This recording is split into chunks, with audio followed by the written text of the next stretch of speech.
Tonight, we're starting with ancient Greek parties. And no, this is not a peaceful evening of wise men gently sipping wine and nodding thoughtfully at one another. Before we begin, get comfortable. Dim the lights. Settle in. You're not watching a party. A party implies joy, spontaneity, and the option to leave early without consequences. You're attending a symposium, a very serious word the ancient Greeks used to disguise the fact that a group of grown men had planned, in advance, to drink wine until their opinions became louder than their reasoning. The invitation never mentioned alcohol. It mentioned discussion, ideas, friendship, maybe even virtue. This is how you know wine will absolutely be involved. Food, however, will not. You already ate somewhere else. Dinner is merely the warm-up. The symposium exists for a higher purpose, to see how many philosophical beliefs can survive prolonged exposure to wine. You arrive at the house, pretending you're here, for intellectual stimulation. This is polite lying. No one calls you out on it because they're lying too. You are expected to participate. Quiet observation is suspicious. Silence suggests either arrogance or sobriety, and neither is welcome. A servant removes your shoes, which feels ceremonial until you realize it's mostly to prevent you from slipping later. The room is lined with couches, not chairs. Chairs imply posture. Posture implies self-control. Self-control ruins everything. So you recline, attempting to look natural, even though the human body was never designed to lie sideways while debating morality. You glance around and notice everyone else pretending this is comfortable. You join them in this shared delusion. Your spine will file a formal complaint tomorrow.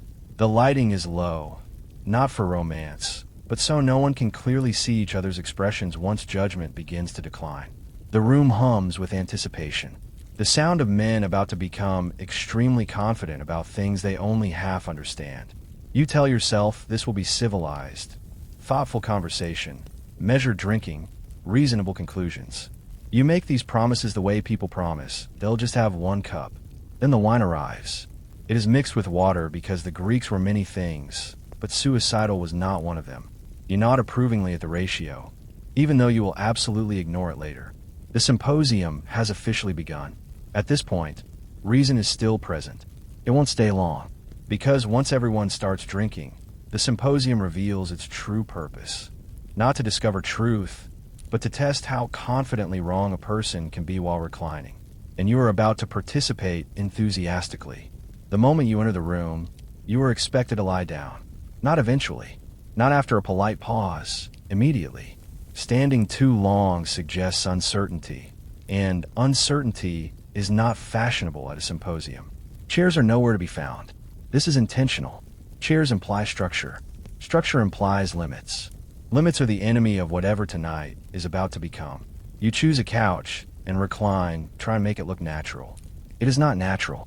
The human body was not designed to eat, drink, gesture, and argue about morality while leaning on one elbow like a fainting aristocrat. But everyone else is doing it, so you commit fully. Half reclining is worse than wrong. It's embarrassing. Your left arm goes numb almost immediately. You ignore it. Complaining would suggest weakness, and weakness invites philosophical attacks. You adjust your position slightly, which somehow makes it worse. At this point, you accept that circulation is optional and dignity is already gone. Reclining is not about comfort. It is about equality. When everyone is lying down, no one is towering over anyone else. Power is flattened. Authority becomes conversational. Also, it becomes much easier to spill wine without standing up to fix it. The couches are arranged along the walls, creating a ring of bodies facing inward. This ensures eye contact, lots of it. You can't hide in the back. Every opinion you express will be witnessed, remembered, and possibly quoted back to you later. Incorrectly, but with confidence. Servants move quietly through the room, stepping over sandals and avoiding elbows. You admire their skill. They have done this many times. They already know which guests will become unbearable first. As you settle in, you notice the subtle competition. Who looks the most relaxed? Who rescines like this is their natural state? Who looks like they were born arguing sideways? You attempt to match their ease. You fail, but no one comments. They are too busy preparing their own performances. Lying down also slows drinking in theory. In practice, It just makes refills easier because cups are already horizontal. You hold yours carefully, telling yourself you will sip slowly. This decision lasts approximately one conversation. At this stage, everyone is still relatively coherent. Voices are calm.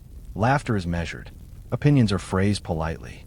This is the illusion phase, the part of the evening everyone remembers fondly. Even though it lasts about 10 minutes, you are now reclined, numb, and committed. The symposium has truly begun. The wine arrives sooner than you would like and faster than you are prepared for. It is carried in with ceremony, poured from a large communal bowl, and treated with a seriousness usually reserved for religious objects. This should be your first warning. You are told politely, confidently, that the wine has been mixed with water. This is meant to reassure you. It should not. Ancient Greek wine is not modern wine. It is thicker, darker, and strong enough that drinking it straight would turn the symposium into a public safety incident. Dilution is not moderation. It is survival. You take your first sip carefully. It tastes sharp, earthy, and slightly offended that you're being cautious. You nod appreciatively, as if you understand wine. Everyone else does the same. This is a room full of men pretending they know exactly what they're doing. The ratio, you quickly realize, is ambitious, not reckless yet, but confident. The host wants conversation to flow. He wants opinions. He wants arguments. He wants everyone just drunk enough to be honest, and just sober enough to articulate it badly. You tell yourself you will pace your drinking. This is a common thought at symposia, and almost always the last sensible one of the evening. You sip slowly, listening to the early conversations, light topics, safe ideas, gentle teasing. Everyone is still performing civilization. Then someone refills your cup. You did not ask for this. It simply happens. The cup is never empty long enough to be lonely. You consider declining the refill, but that would suggest either arrogance or weakness. So, you accept it graciously while mentally recalculating how much control you actually have left. As the wine settles in, you feel warmer, looser, more articulate. You begin to believe your thoughts are clearer than usual. This is incorrect, but the confidence is convincing. You speak a little more. You gesture a little wider. Your voice gains weight, as if every sentence now deserves attention. Around the room, the same transformation is happening. Laughter becomes louder. Interruptions become more frequent. Agreements become enthusiastic. Disagreements become personal. The wine is doing exactly what it was meant to do. You glance at the communal bowl and realize it is already lower than it should be. Someone makes a joke about it. Someone else refills your cup again. You stop counting. At this point, the symposium crosses an invisible threshold. No one announces it. No one acknowledges it. But everyone feels it. The night is no longer being guided by reason. The wine is taken over politely, efficiently, and with full consent, and you are absolutely sure this is going very well. At some point, someone decides the evening needs structure. This is adorable. In an effort to preserve balance, moderation, and the illusion of control, a symposia is appointed. The person responsible for regulating the wine, setting the pace, and preventing the symposium from turning into a philosophical crime scene. This person is chosen either because they are respected, intimidating, or sitting closest to the bowl. None of these qualities will matter. The symposia announces the rules. He speaks confidently, as if authority still functions in this room. He explains the wine-to-water ratio, the timing of refills, and the importance of not drinking too much too fast. Everyone nods. These nods mean nothing.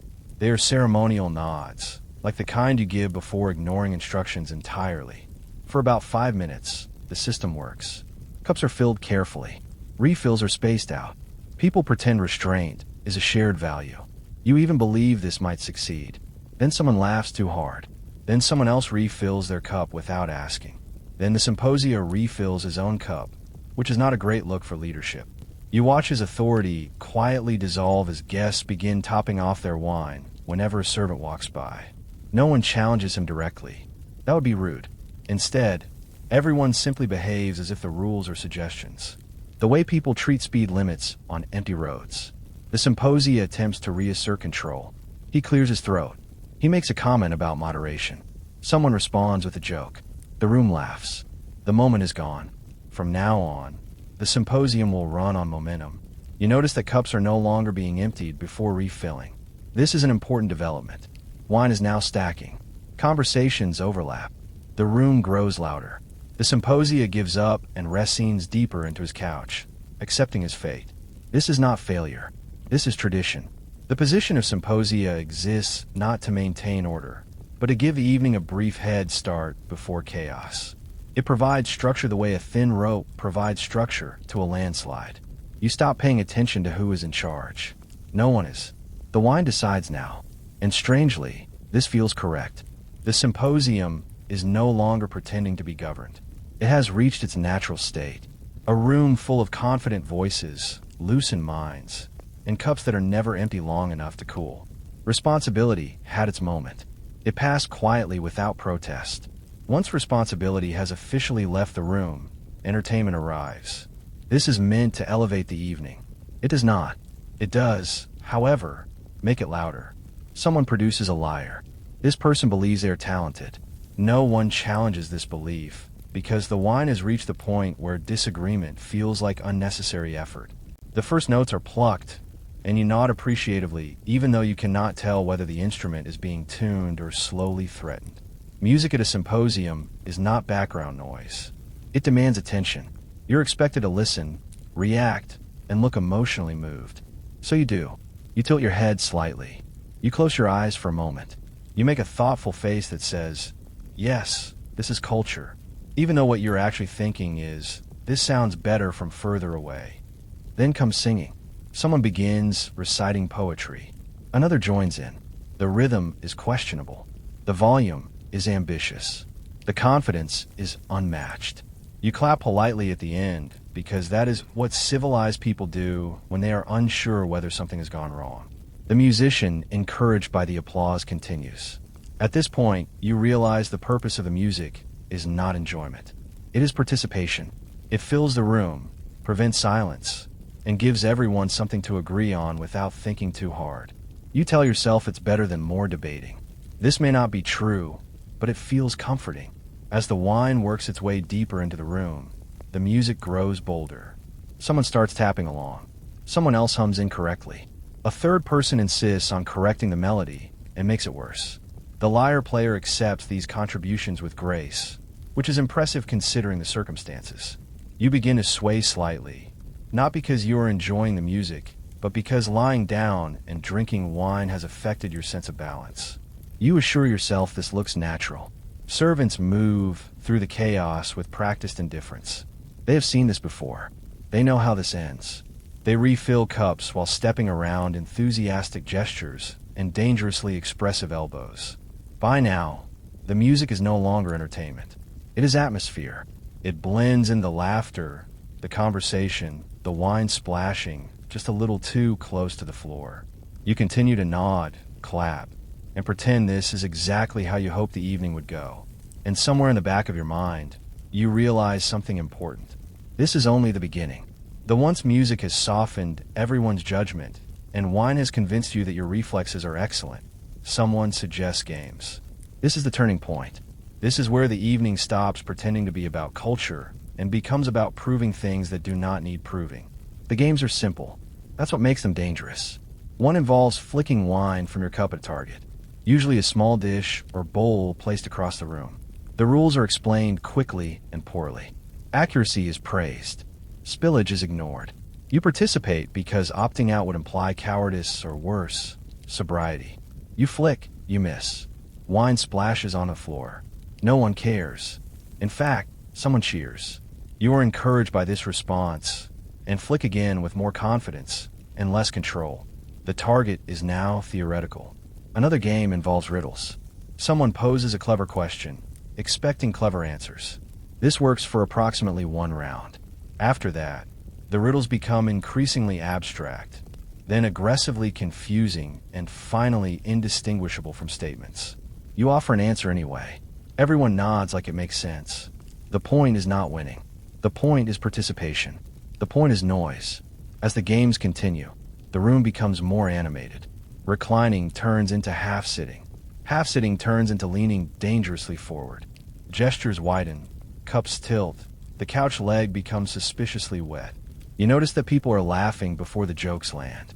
Sometimes there is no joke at all. Laughter arrives anyway, as if summoned. At some point, a competitive spirit emerges. Someone insists on keeping score. This is abandoned almost immediately when no one agrees on the rules or the numbers. Another person claims victory anyway. No one disputes it. Wine is now everywhere. On hands, on clothing, on the floor, on ideas. Servants stop trying to clean and switch to damage control. They have accepted that the symposium has entered its active phase. You feel unusually confident in your abilities. You are convinced your aim has improved. It has not. You flick wine with dramatic flair and knock something over. It makes a sound that suggests it was important. There's a brief pause, then laughter. Encouraging laughter. This is how the games work. They remove restraint, amplify bravado, and gently push everyone toward the edge of decorum and then over it. You are having fun. You are also absolutely making a fool of yourself. Both things are true. Just when you think the evening has reached its peak of harmless chaos, philosophy arrives. Not politely, not on schedule. It simply barges in, sets itself down between two spilled cups, and demands to be taken seriously. Someone clears their throat and announces a topic. It doesn't matter which one. Virtue, justice, love, the good life, the nature of truth. You recognize the words immediately and feel a surge of confidence because you have heard these words before. This convinces you that you are qualified to speak. You begin carefully forming a thoughtful sentence. It starts well. It ends somewhere else entirely. No one notices. They are too busy preparing their own contributions, which they believe will be more profound. Within moments, the room is full of opinions. Not arguments, opinions, loud ones. Everyone speaks as if they are discovering ancient wisdom in real time, even though half of it was heard secondhand last week, and the other half was invented during the last refill. You interrupt someone, they interrupt you back. This is not considered rude. It is considered engagement. Gestures become theatrical. You point, you wave, you recline more aggressively. At one point, you knock your cup slightly and hold it steady just in time.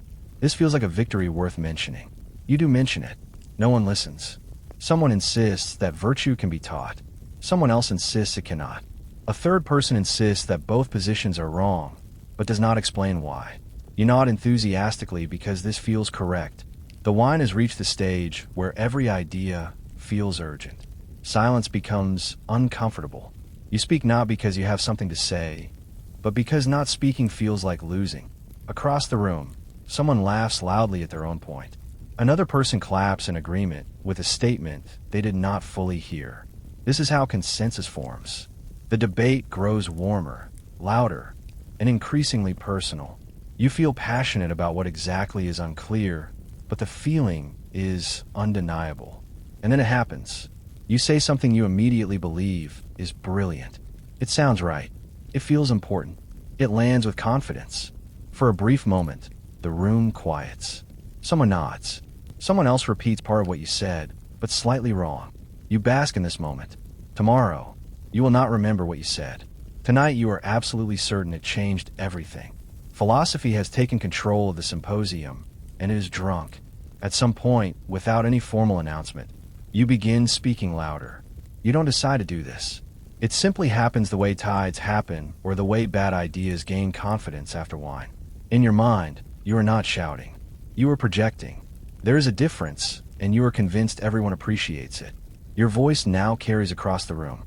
This feels important. You lean forward on the couch, gesturing broadly as if volume alone can shepherd your thoughts into coherence. It cannot, but the effort is impressive. You notice that when you speak loudly, people look at you. This reinforces the behavior. Eye contact becomes validation. You take pauses for effect. The pauses are too long. Someone fills them. You raise your voice slightly to regain control. This works, but only briefly. Your arguments have simplified. Nuance has quietly left the room and taken logic with it. You no longer explain why you believe something. You simply state it firmly, as if firmness is evidence. This is incredibly satisfying. Around you, everyone else has reached the same stage. Conversations overlap. No one is listening fully. People respond to fragments of sentences, nodding vigorously at points that were never made. agreement, and disagreement blur into a single loud activity. You laugh louder too. You are not entirely sure what you're laughing at, but the timing feels right. Someone else laughs with you. This creates a moment of shared joy that you assume will be remembered fondly. It will not. Your gestures become ambitious. You knock something over again. This time you notice. You apologize with enthusiasm and continue speaking without waiting for a response. This is considered acceptable. You are convinced that your thoughts are clearer than they have ever been. You feel articulate, expressive, unstoppable. In reality, you are repeating yourself with increasing confidence and decreasing precision. This does not concern you. At one point you hear yourself talking and think, yes, this is exactly how a serious thinker sounds. This thought brings you great comfort. The room is now fully alive, loud, warm, and vibrating with overlapping opinions. Wine cups are constantly refilled. Servants have stopped intervening. You are no longer participating in the symposium. You are the symposium, and somewhere deep inside, a quieter version of you is taking notes for tomorrow, though will be ignored completely. That's when you notice him.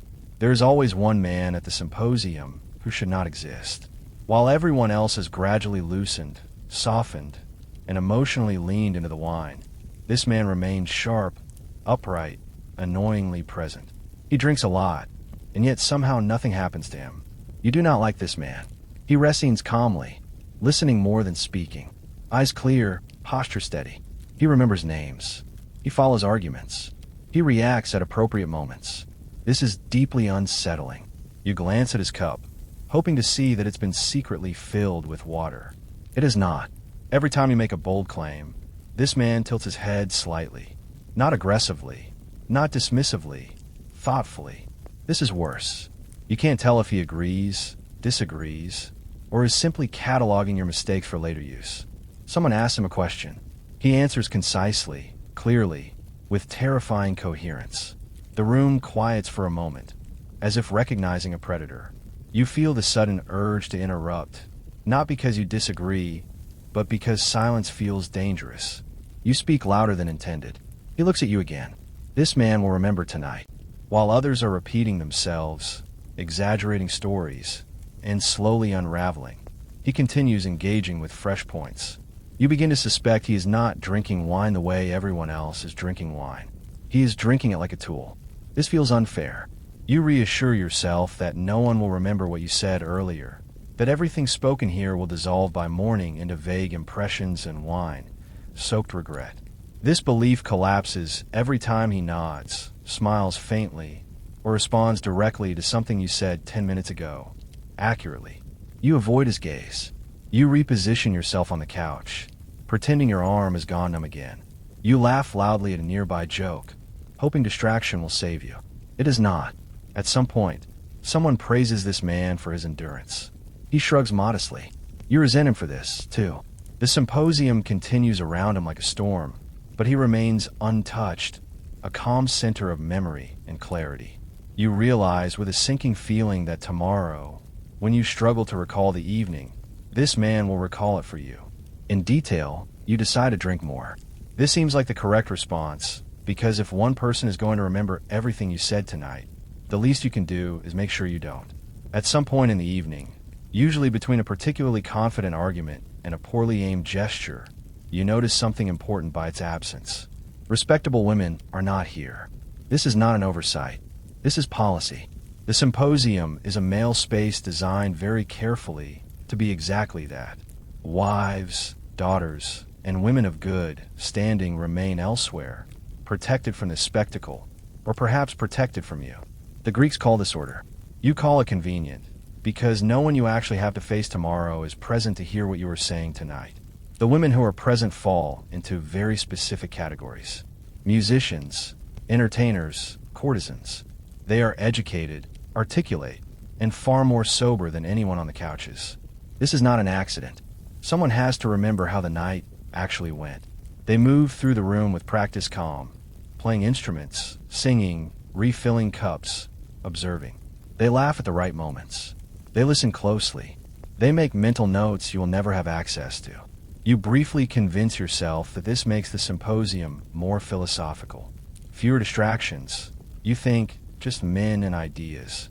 This is incorrect. The real effect is that the room becomes louder, bolder, and significantly more confident in opinions that have not been stress-tested by reality. Someone makes a dramatic statement about love. You nod along enthusiastically, forgetting that no one present is allowed to challenge this perspective from experience. Another man declares something about women's nature. You agree reflexively because agreement is easier than thought at this point. The entertainers remain neutral. They have heard all of this before, last week and the week before that, possibly from the same man. You attempt to impress one of them with an observation you're certain is clever. She smiles politely. This should concern you. It does not. The absence of respectable women creates a strange freedom. No restraint, no witnesses that matter. Opinions grow unchecked. Confidence inflates. The symposium becomes a sealed environment where ideas bounce around without resistance, growing louder and less accurate with every pass. You feel emboldened, safer, less accountable.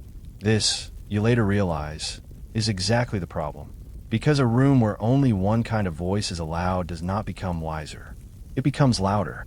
And tonight, volume is winning. By now, the room has changed. You can feel it. The air is thicker, heavier, layered with smoke, wine, sweat, and confidence. Lamps flicker. Shadows stretch along the walls. What once felt intimate now feels crowded, even though no one new has entered. This is what happens when too many opinions occupy too little space. You are warm, too warm. The kind of warm that makes you forget when you last felt comfortable. You shift on the couch, trying to cool down without standing up, because standing up would involve consequences. You loosen your clothing slightly and immediately feel like this was the right decision. It was not. Voices overlap constantly now. Conversations no longer take turns. They collide. Someone laughs loudly from across the room, not because something was funny, but because laughter has become a reflex. You join in without knowing why. This feels natural. Emotions begin leaking into the discussions.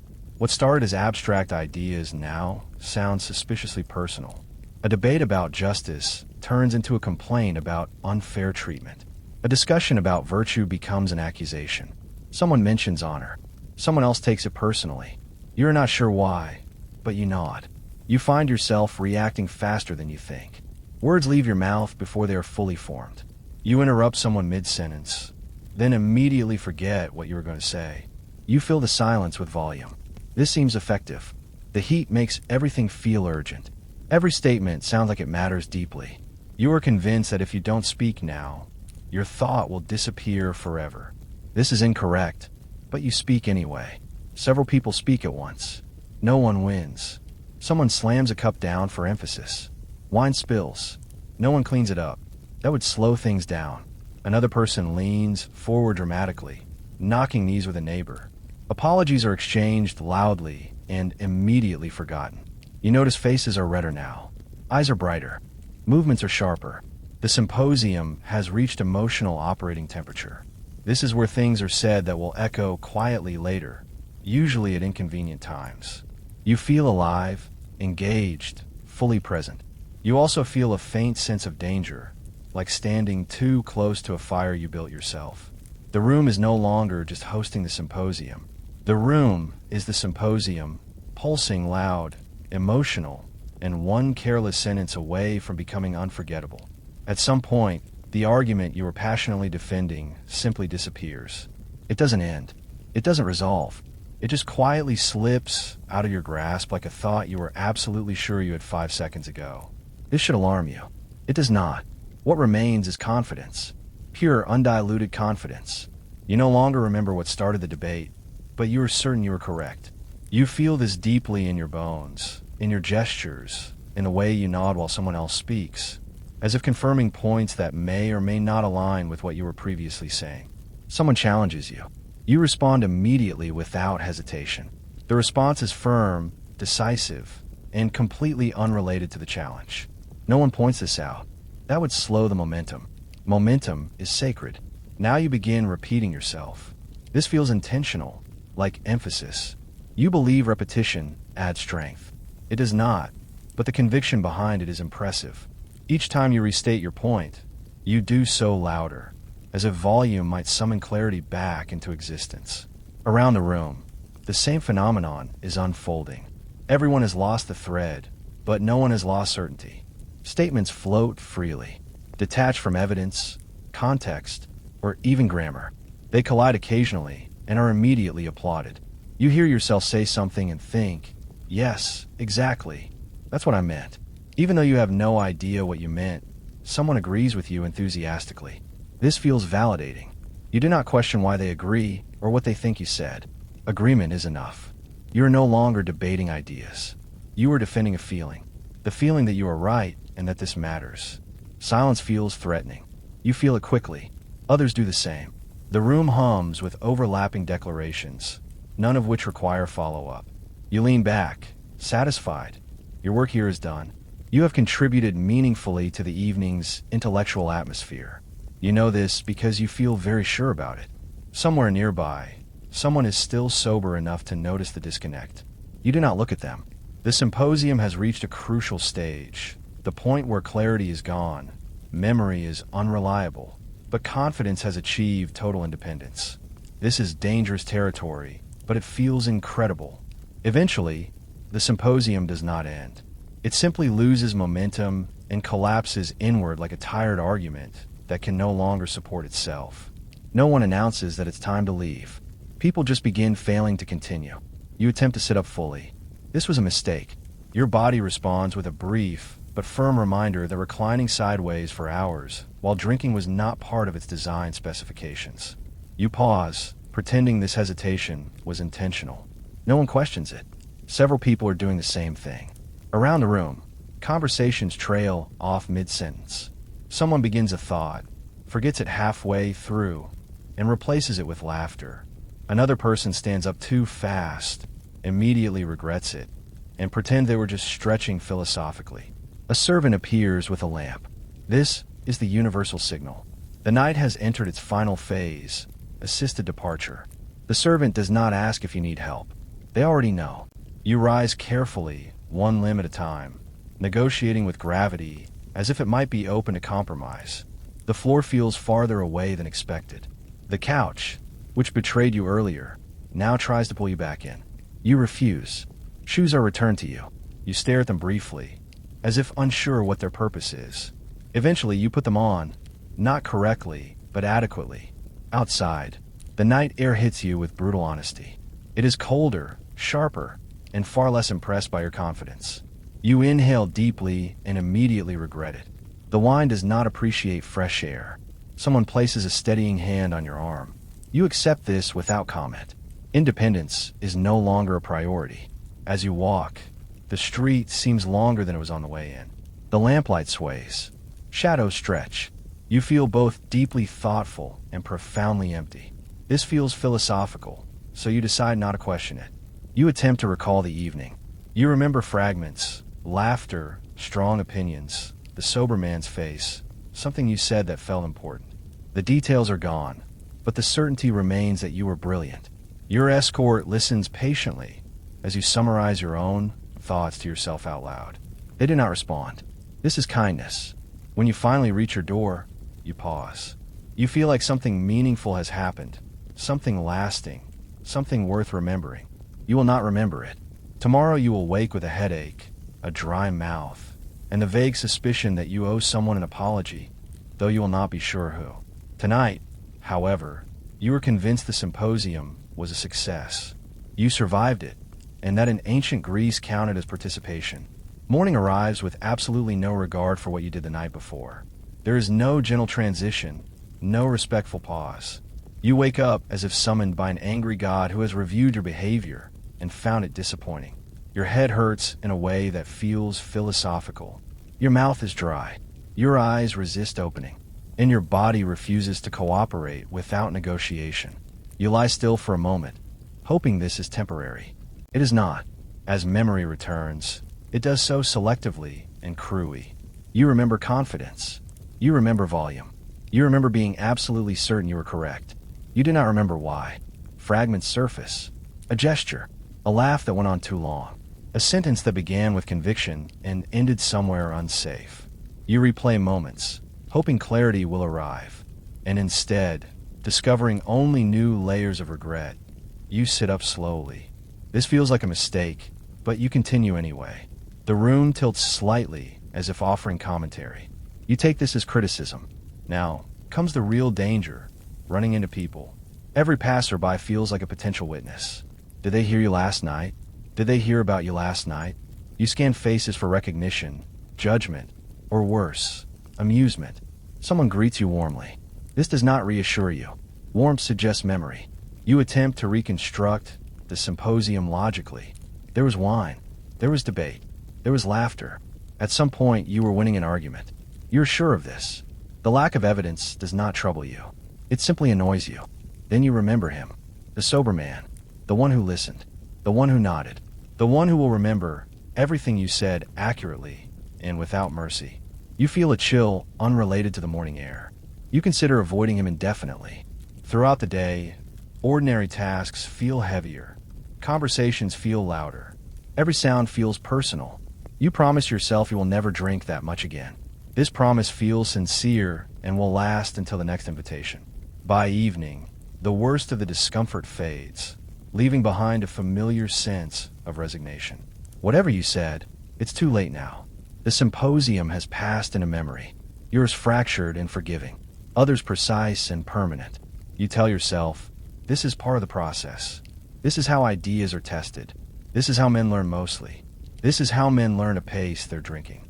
You survive the morning, you survive the day, and by nightfall, you almost believe you do it all again. With a little distance and a lot of water, you begin to understand what last night really was. It was not chaos. It was not refinement either. It was something in between, a strange human machine that turned wine, voices, ego, and time into ideas that occasionally mattered. Ancient Greek parties did not produce philosophy because everyone behaved well. They produced philosophy because people didn't. Ideas were not born in silence or calm contemplation. They emerged from argument, contradiction, exaggeration, and the sheer refusal to stop talking even when logic had clearly left the building. You did not attend the symposium to find truth. You attended to test it loudly, imperfectly, and in front of witnesses. You threw thoughts into the room the way others threw wine, carelessly, enthusiastically, and with very little concern for cleanup.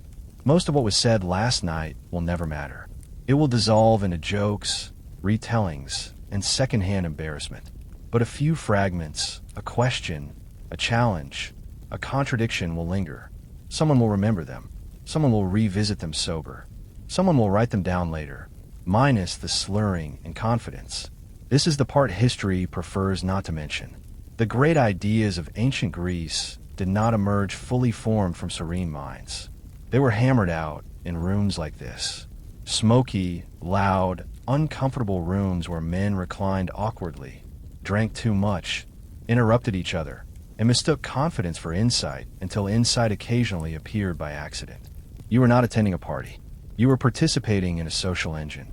The symposium was a place where hierarchy softened, restraint loosened, and voices collided without a clear winner. It allowed people to say the wrong thing loudly enough for someone else to correct it later. That correction, not the original speech, is what survived. From nights like this came philosophy, politics, theater, and art. Not because the environment was ideal, but because it was human, messy, emotional, flawed, repetitive, loud. So when you imagine ancient Greek parties, do not picture calm men in white robes nodding thoughtfully. Picture a room full of confidence, spilled wine, half-finished thoughts, and one man who remembers everything. Picture ideas being born not from order, but from friction. You were not there to behave. You were there to contribute, even badly. And somehow against all odds it worked. That is what ancient Greek parties were actually like. Before cooking became culture, it was survival. Long before kitchens had walls or names, they existed as rings of stone surrounding a fire that never truly slept. In the ancient world, flame was the first tool, the first technology, and the first line between life and death. Cooking did not begin with taste. It began with necessity. Early humans quickly learned that raw food was risky.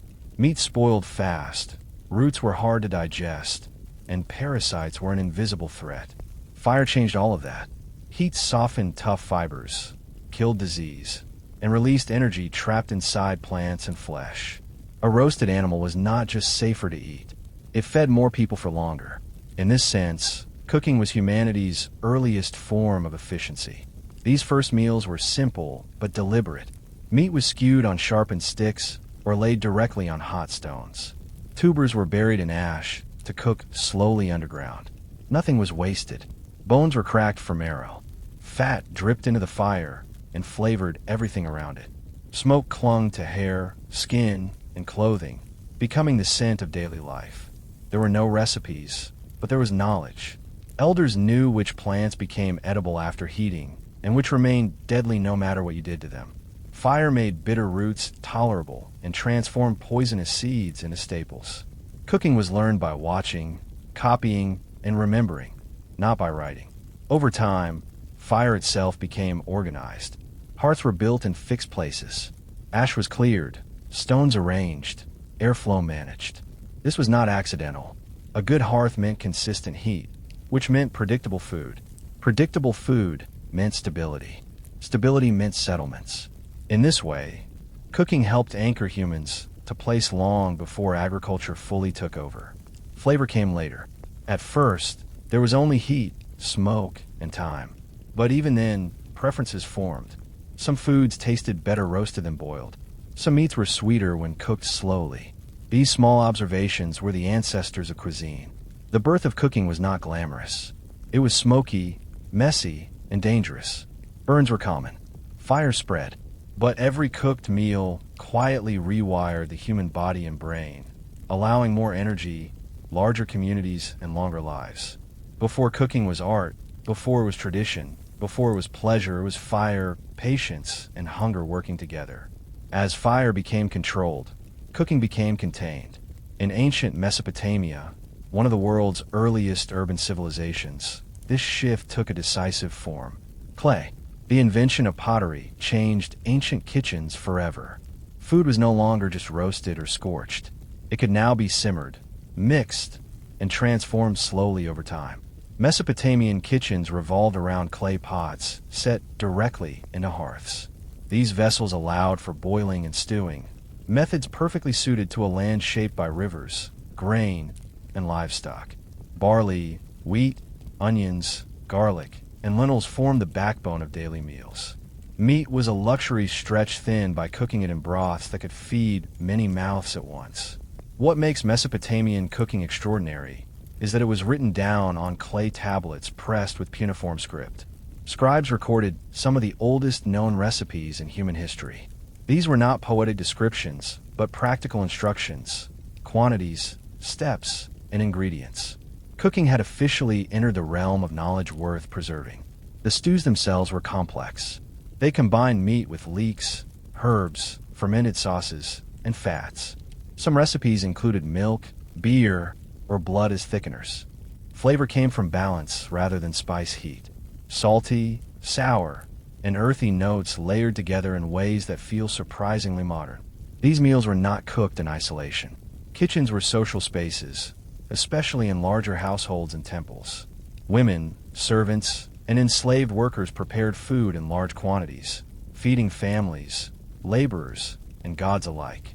Offerings to deities were cooked with the same care as meals for humans, reinforcing the idea that food connected the divine and the everyday. Technology quietly supported all of this. Ovens made from clay and brick allowed for bread baking, while covered pots controlled evaporation and heat. Lids mattered. Timing mattered. Experience mattered. A good cook was valued not just for taste, but for consistency. Mesopotamian cooking shows us something crucial. Once food could be contained, it could be planned. Meals could be richer, more filling, and more reliable. Cooking was no longer just about surviving the day. It was about sustaining a society. From smoky fires to bubbling stews, the ancient kitchen had taken its first true shape. In ancient Egypt, cooking followed the river. The Nile did not just flood fields and feed crops. It set the rhythm of daily meals. When the waters rose and fell, they dictated what could be grown, stored, and eaten. Egyptian cooking was deeply practical, built around abundance when nature allowed, and restraint when it did not. Bread was the foundation of nearly every meal, made primarily from emma wheat and barley. It came in countless forms, flat, thick, sweetened with dates, or shaped into loaves for offerings. Grinding grain was hard labor, often done daily with stone chews. Sand inevitably worked its way into the flour, slowly wearing down teeth over a lifetime. Eating bread was nourishing, but it was not gentle. Beer was just as essential. Thick, cloudy, and low in alcohol, it was safer than water and consumed by adults and children alike. Beer was brewed from partially baked bread that was crumbled, soaked, and fermented. It provided calories, nutrients, and comfort, making it a liquid meal rather than a drink in the modern sense. Egyptian kitchens were simple but organized. Hearths were built from mud brick, and clay ovens baked bread by trapping heat inside dome structures. Cooking pots were round-bottomed and designed to sit in ash or be propped up by stones. There was no rush. Most dishes simmered slowly, fueled by patience rather than flame. Vegetables filled the gaps that meat could not. Onions, leeks, garlic, lettuce, and legumes were common, eaten fresh or cooked in stews. Fish from the Nile was widely consumed, dried or salted for preservation. Meat, beef, goat, or poultry was reserved for festivals, temples, and the wealthy. For most people, it was an occasional treat rather than a daily expectation. Spices existed but subtly. Coriander, cumin, and herbs were used sparingly, enhancing rather than dominating food. Honey was the primary sweetener, added to breads and cakes for special occasions. Cooking aimed for nourishment, balance, and familiarity, not excess. Food was also deeply symbolic. Offerings placed in tombs and temples mirrored real meals, because eating was believed to continue after death. To cook was not just to live well, it was to prepare for eternity. In Egypt, cooking was steady, repetitive, and reliable. It fed a civilization that valued order, continuity, and harmony with nature. One loaf and one cup of beer at a time. In ancient Greece, cooking stepped out of the dark interior and into the open air. Greek homes were built around courtyards, and so were their kitchens. Smoke escaped upward, light poured in from above, and meals were shaped as much by climate as by culture. Cooking here was simpler than in Mesopotamia or Egypt, but no less intentional. At the center of Greek cooking was olive oil. It was fat, fuel, flavor, and preservation all at once. Olive oil replaced animal fat in most dishes used for frying, drizzling, and storing food. Bread dipped in oil was a meal. Vegetables cooked in oil were considered complete. Even fish was often grilled and finished with nothing more than oil and herbs. Greek kitchens relied on portable clay braziers rather than fixed hearths. These small charcoal stoves could be moved depending on weather or occasion. Pots were placed directly on top, allowing for boiling and stewing while skewers were used for roasting meat. This flexibility suited a society that valued outdoor living and communal meals. Grains remained essential, but bread in Greece was rough and dense, often mixed with barley. Wheat bread existed, but it was expensive and associated with status. For most people, porridge and flatbreads were everyday fare. Meals were filling, not indulgent. Vegetables were abundant and central. Cabbage, onions, lentils, chickpeas, and greens appeared constantly, cooked simply or eaten raw. Fish, especially for coastal communities, was more common than meat. Meat itself was tied closely to sacrifice. Animals were slaughtered during religious festivals, and cooking became a public ritualized act. The gods received the smoke and fat. People ate the rest. Flavor in Greek cooking came from restraint. Herbs like oregano, thyme, and mint added aroma without overpowering the food. Garlic was common. Wine was used in cooking, and vinegar sharpened sauces. Spices from distant lands existed, but they were rare and costly, used sparingly if at all. Meals were social but structured. Men often ate together at symposia, reclining while servants brought food. Women cooked, but rarely participated in these gatherings. Cooking, therefore, reflected social boundaries as much as taste. Greek cuisine was about balance between simplicity and nourishment, ritual and routine. The kitchen did not aim to impress. It aimed to sustain body, mind, and civic life, one olive oil dish at a time. In ancient Rome, Cooking split into two very different worlds. There was the kitchen of the wealthy, filled with tools, servants, and imported ingredients. And then there was the street, where most Romans actually ate. The majority of the population lived in cramped apartment blocks with little or no space to cook. Open flames were dangerous, and kitchens were rare. As a result, Roman cities became some of the first true street food cultures in history. Thermopolia lined the streets. Small food shops with counters embedded with clay jars holding hot dishes. Stews, beans, lentils, bread, sausages, and fried foods were served quickly to workers, travelers, and the urban poor. You ate standing up, often with your hands, surrounded by noise, smoke, and shouting vendors. Convenience mattered more than comfort.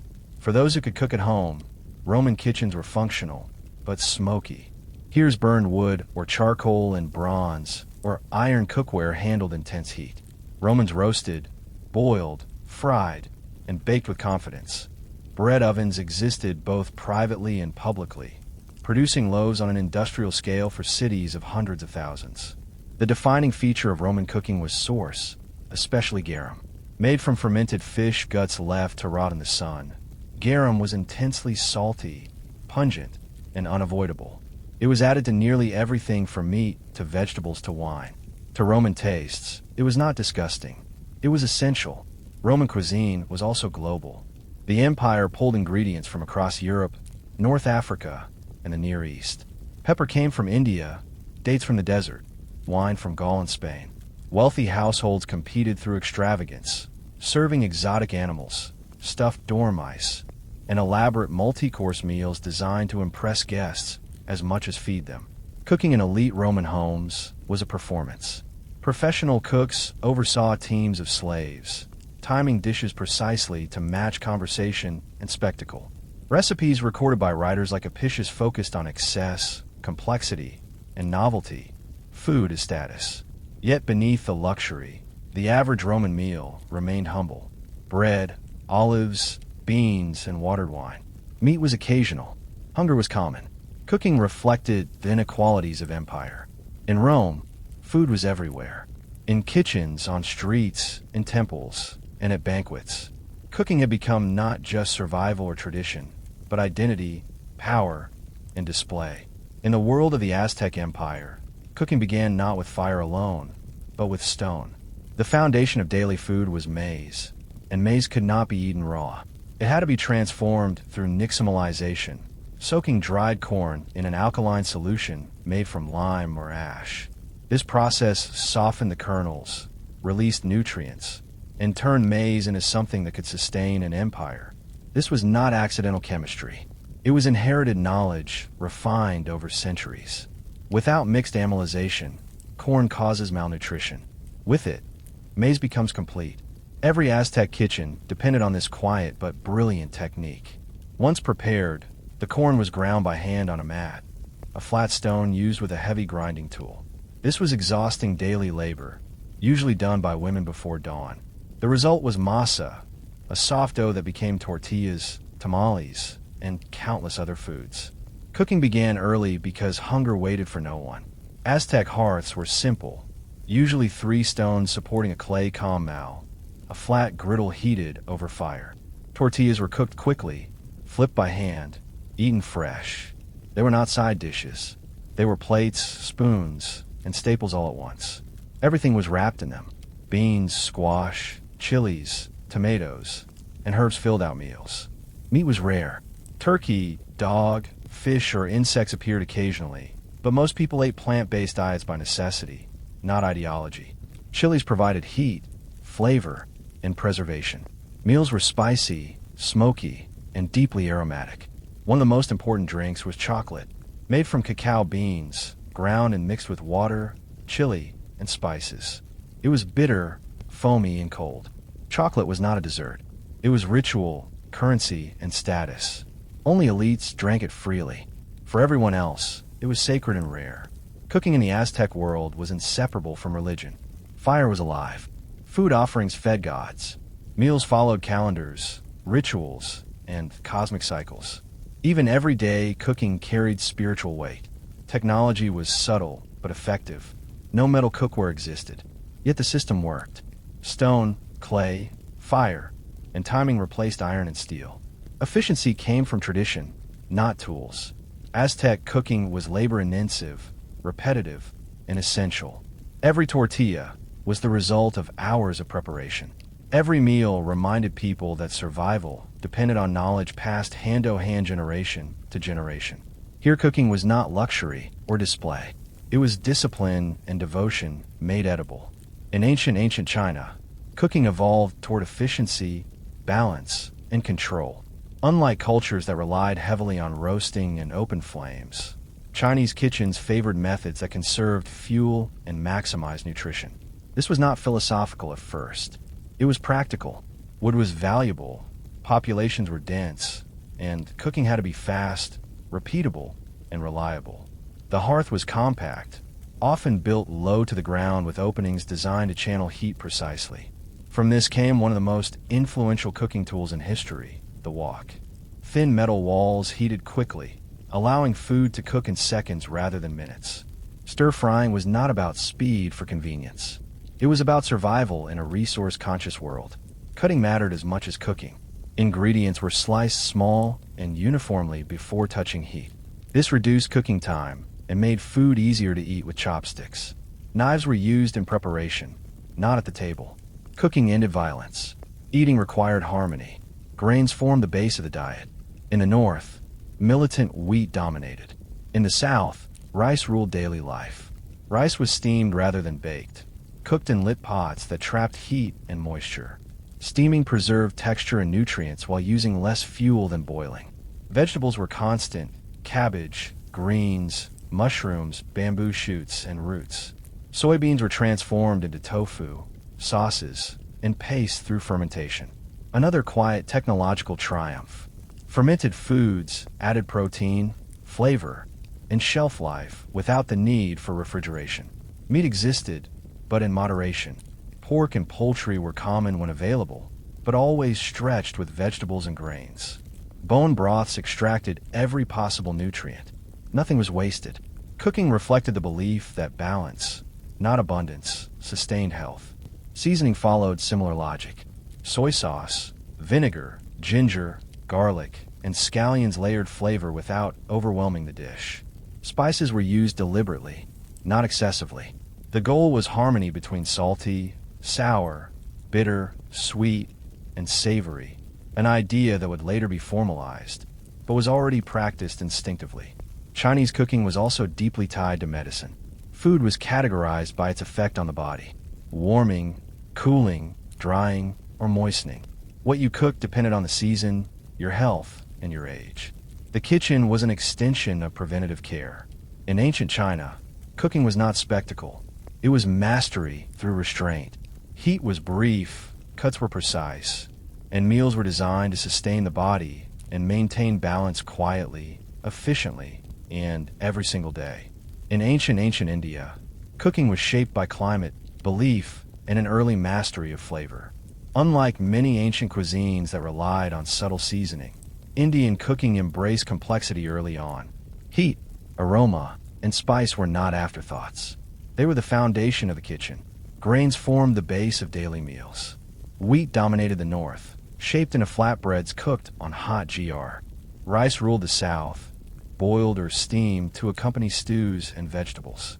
These staples were filling but intentionally plain, designed to carry stronger flavors layered on top. What truly distinguished Indian cooking was its use of spices. Turmeric, cumin, coriander, mustard seed, ginger, and black pepper were not used randomly. They were toasted, ground, and combined with purpose. Spices preserved food in hot climates, aided digestion, and added depth without relying on meat. Cooking here was chemistry guided by experience. Fire was controlled but constant.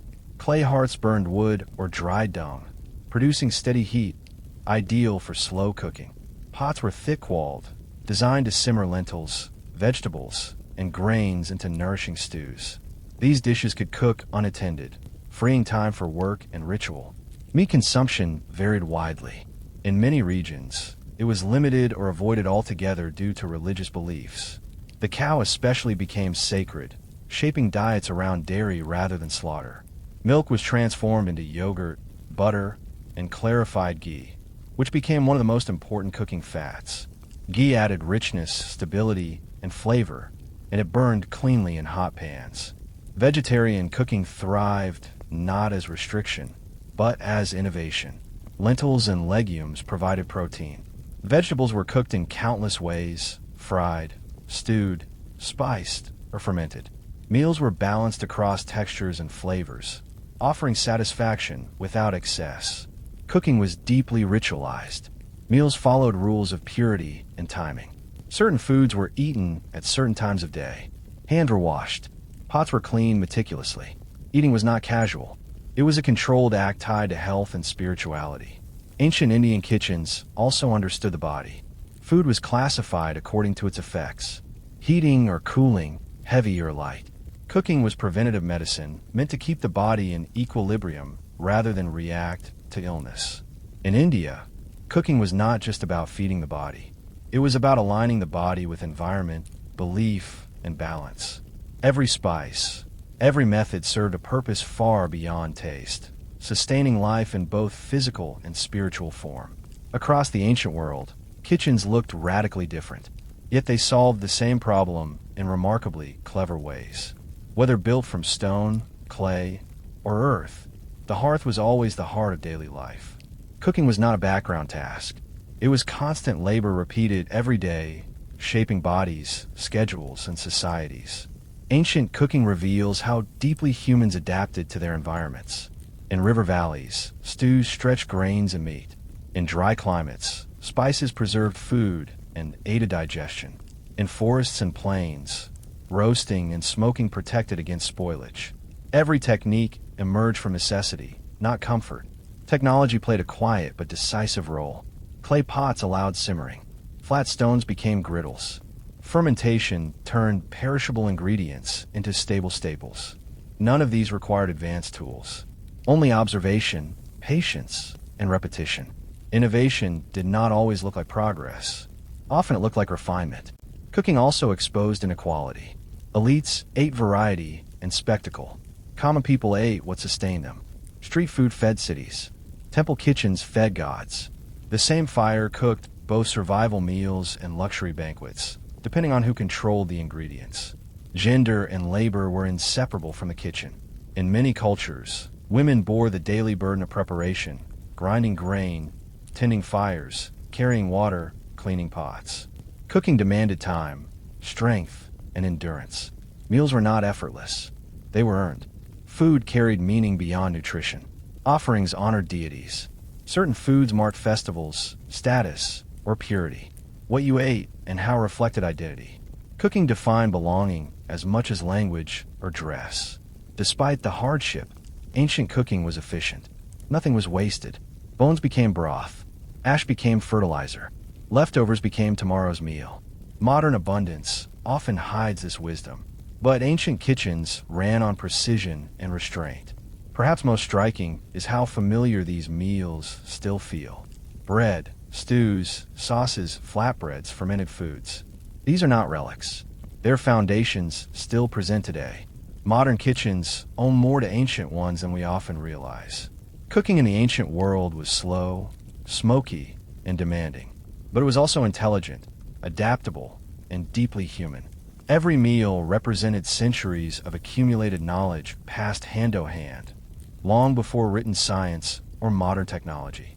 Ancient cooks solved the most important problem of all: how to turn nature into nourishment day after day with whatever tools were available. Nikola Tesla was born in 1856 during a violent lightning storm in a small village of the Austrian Empire. According to family legend, thunder cracked the sky at the exact moment of his birth, prompting a midwife to declare the child a child of darkness. His mother answered calmly, "No, a child of light." It was a poetic exaggeration, but one that would follow Tesla for the rest of his life. From an early age, Tesla's mind behaved differently. He did not imagine ideas vaguely. He saw them fully formed. As a child, he suffered from powerful visual hallucinations. Sudden flashes of light, accompanied by images so real they blended with the physical world. These episodes were frightening, but they also trained his mind to operate internally. To cope, Tesla learned to visualize objects deliberately, rotating them in his head, testing them mentally, correcting flaws before anything was ever built.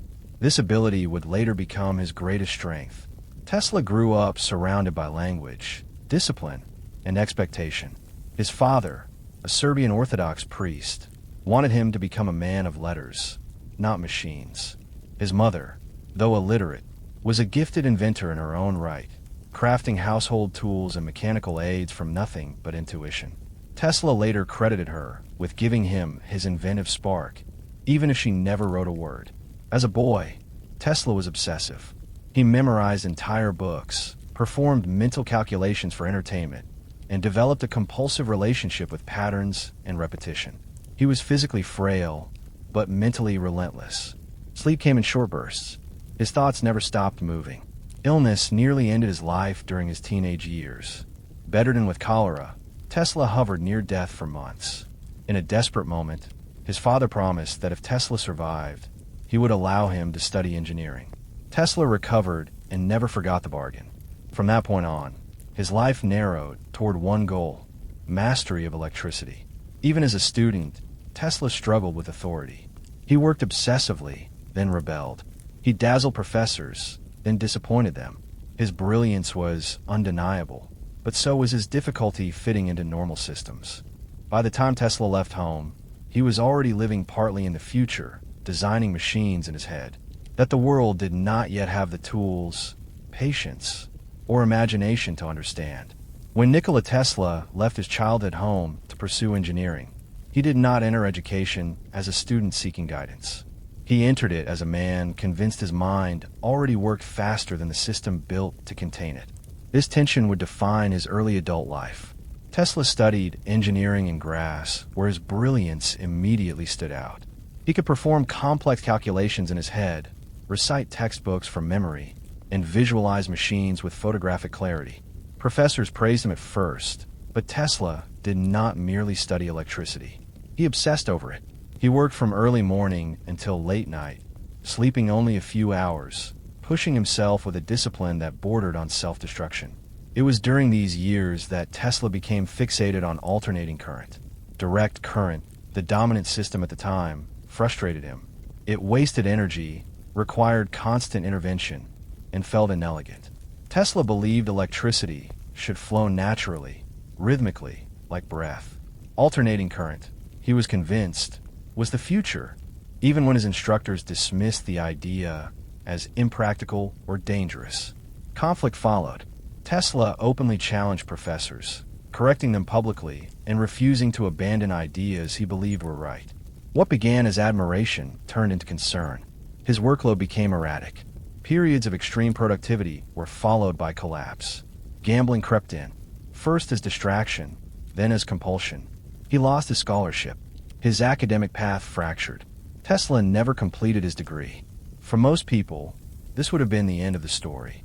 Proof that talent without discipline leads nowhere. But Tesla was not finished. He drifted across Europe, working briefly as an engineer, repairing equipment, studying machinery, and refining his ideas internally. He was poor, often hungry, but mentally alive. Then came the moment that crystallized everything. While walking with a friend in a park, reciting poetry, Tesla suddenly stopped. In a flash of insight, he saw the rotating magnetic field, the key to making alternating current motors work efficiently. He drew diagrams in the dirt with a stick, explaining a system that did not yet exist in physical form, but was complete in his mind. This was how Tesla worked. He did not tinker blindly. He waited for clarity, then acted with certainty, but certainty did not pay rent.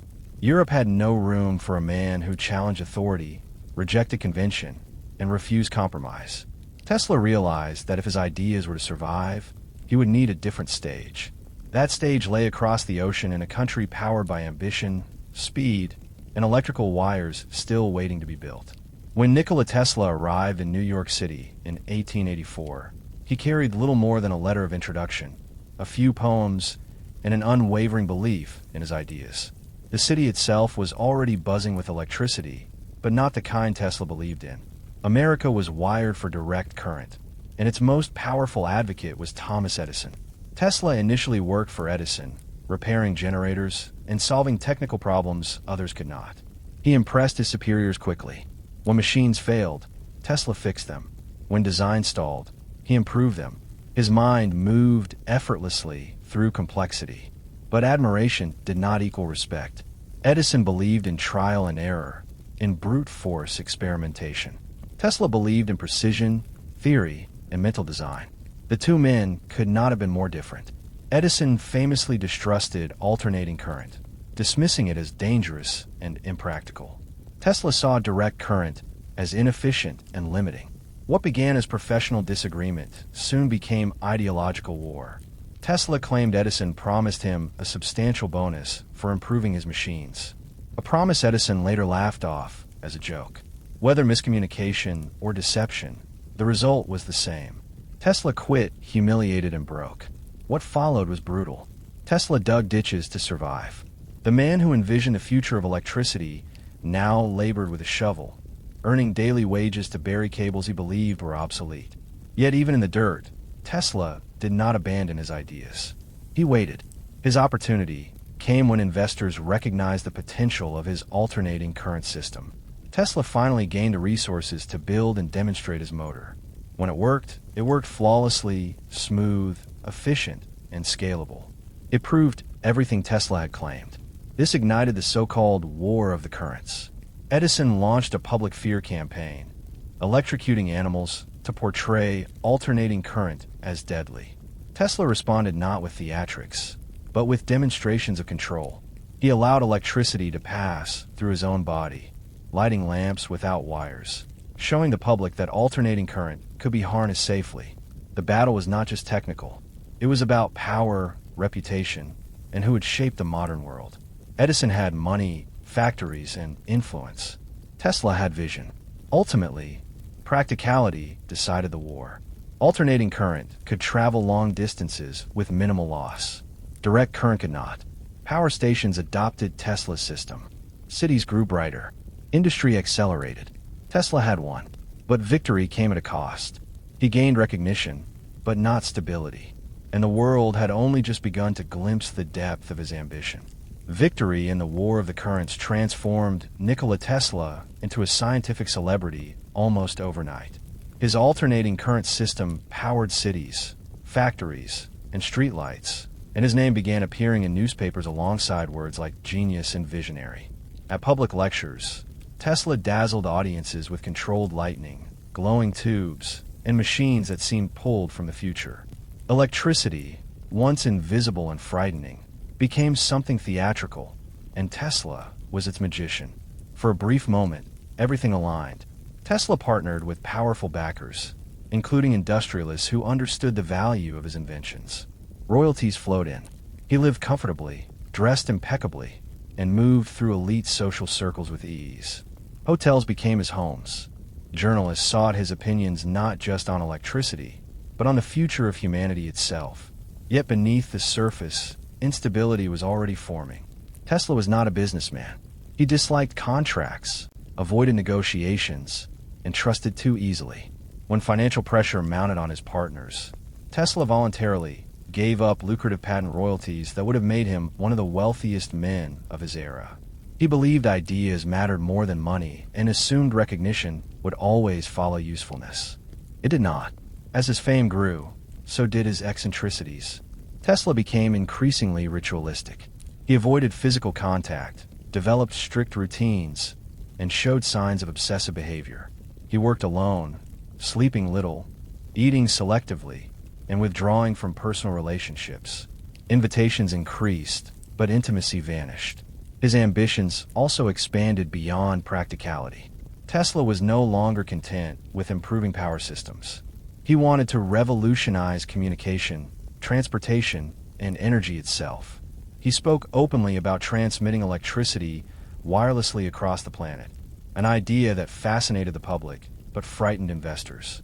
To financiers, Tesla was becoming unpredictable. While others built businesses around electricity, Tesla chased visions. He spent freely on experiments, convinced that success was always just one breakthrough away.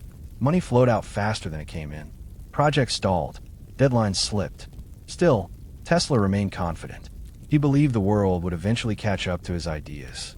What he underestimated was time and patience.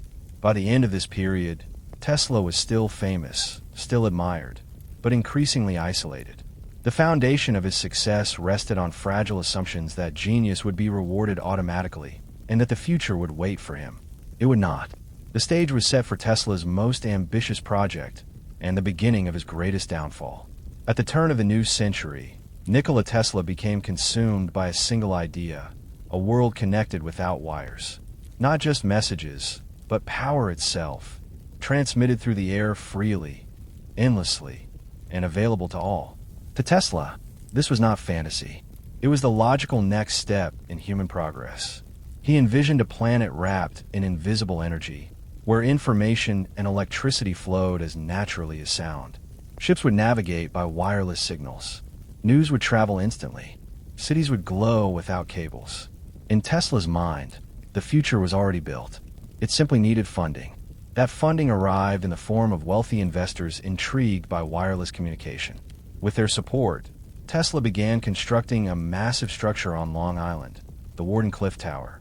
Rising like a metal skeleton against the sky, it was meant to be the centerpiece of a global energy network. Underground shafts extended deep into the earth. Coils and generators filled nearby buildings. Everything about the project was oversized, experimental, and expensive.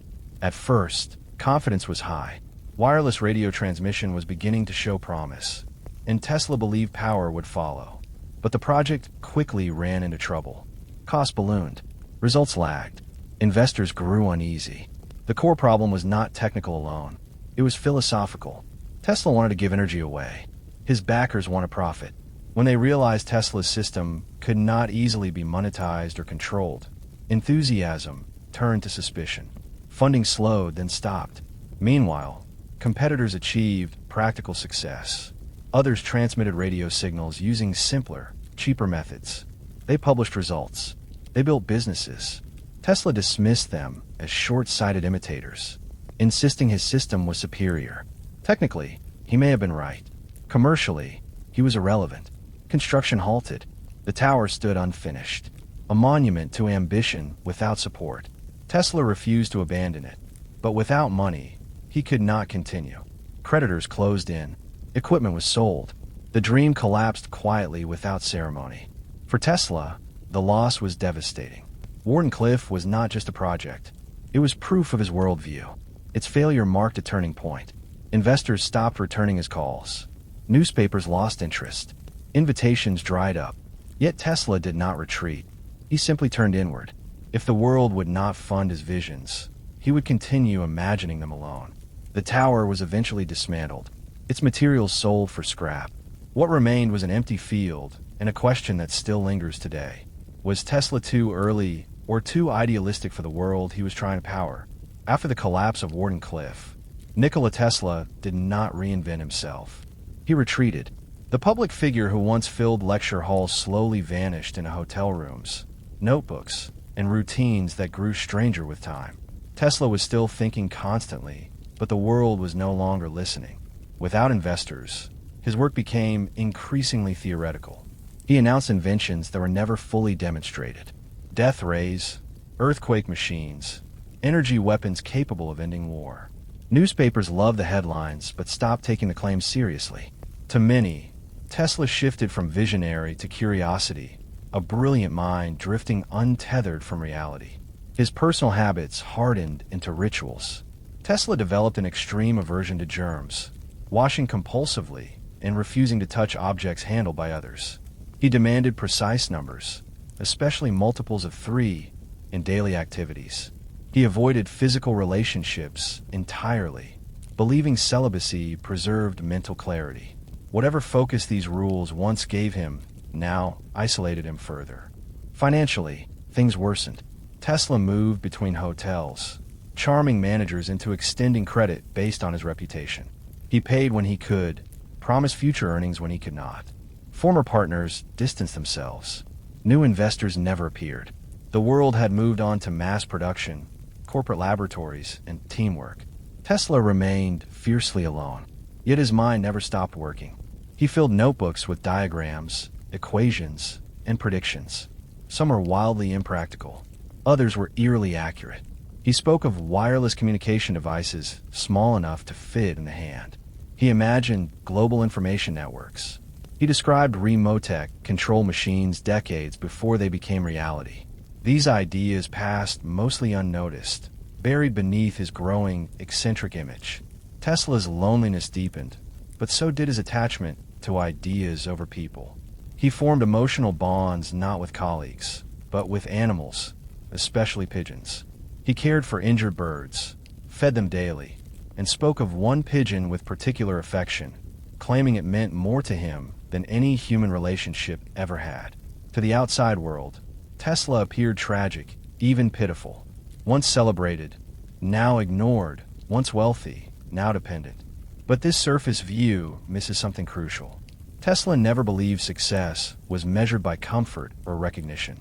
He believed ideas mattered more than their acceptance. Even as his reputation faded, the systems he helped create continued to expand. Cities grew brighter, industries grew louder, alternating currents spread everywhere. Tesla may have been disappearing from public life, but the world around him was still running on his mind. In his final decades, Nikola Tesla lived in a strange contradiction. His name was still famous, yet his presence had become ghost-like. He was invited to birthdays, anniversaries, and interviews, not because people funded his work, but because he symbolized a fading age of lone inventors. Tesla had become a monument while still alive.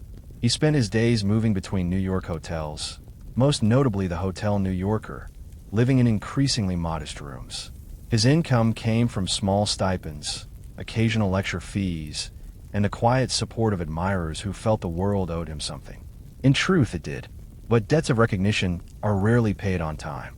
Tesla continued to announce inventions, often during birthday interviews with journalists. He spoke of directed energy weapons, advanced propulsion, and new forms of communication. Some listeners dismissed these claims as fantasies of an aging mind. Others sensed fragments of ideas that technology had not yet caught up to. Tesla no longer bothered to prove anything physically. His confidence rested entirely in thought. His routines grew stricter. He walked the same routes, ate the same meals, and followed numerical patterns with unwavering discipline. Any disruption unsettled him. These habits, once tools for focus, now serve as walls between him and the world. Visitors described him as polite, articulate, and distant, always speaking from a place slightly removed from the present. Yet moments of clarity still pierced the isolation. Tesla was fully aware that others were being credited for inventions he had imagined decades earlier. He watched radio, remote control, and electrical infrastructure evolve into exactly what he had predicted. There was no bitterness in this realization, only quiet acceptance. Tesla believed truth did not need applause to exist. As his health declined, his body weakened, but his mind remained sharp. He wrote, calculated, and refined ideas until the end. In January of 1943, Tesla died alone in his hotel room. There was no crowd, no laboratory, no dramatic final experiment, just silence. Within days, government officials seized his papers, fearing what they might contain. Myths exploded instantly. Had Tesla built secret weapons? Had he discovered forces too powerful to reveal? The reality was likely simpler and more profound. His notebooks were filled with ideas ahead of their time, many unfinished, some impractical, others waiting for a future capable of understanding them. Tesla left the world quietly, but the systems he shaped ensured the world would never be quiet again. Death did what life never fully managed to do for Nikola Tesla. It separated the man from the noise surrounding him. Once the headlines faded and the eccentricities were stripped away, what remained was the architecture of the modern world quietly humming with his ideas. Alternating current became universal. Power plants, transformers, transmission lines, all followed principles Tesla had defended when few believed him. Cities expanded vertically and horizontally because electricity could travel long distances efficiently. Factories ran nonstop. Homes lit up after sunset. None of this would have been possible without Tesla's core insight. Electricity had to move like a system, not a trick. Technologies Teslamagine began to emerge one by one. Wireless communication reshaped the planet. Remote control became standard. Radio waves filled the air. Engineers rediscovered ideas Tesla had sketched decades earlier, now feasible with modern materials and computing. In many cases, his work was not copied. It was rediscovered. Public perception slowly shifted. Tesla transformed from forgotten oddity into misunderstood pioneer. Books reframed his story. Scientists cited his papers. Inventors invoked his name as a symbol of creativity unbound by convention. He became a cultural icon, not because he sought fame, but because his story warned of what happens when vision outpaces institutions. Unlike his rivals, Tesla never built an empire. He built foundations. Others profited from systems he made possible. This imbalance, once tragic, became part of his legend. Tesla represented the idea that progress does not always reward its architects, but it still depends on them. His name began appearing everywhere, in laboratories, on monuments, in textbooks. The unit of magnetic flux density was named the Tesla, embedding him permanently into the language of physics. His life, once defined by isolation, became a reference point for future generations. Tesla's legacy is not a single invention. It is a way of thinking, visualizing systems before building them, trusting theory when evidence lags behind, believing that energy, information, and knowledge should move freely. The irony is sharp.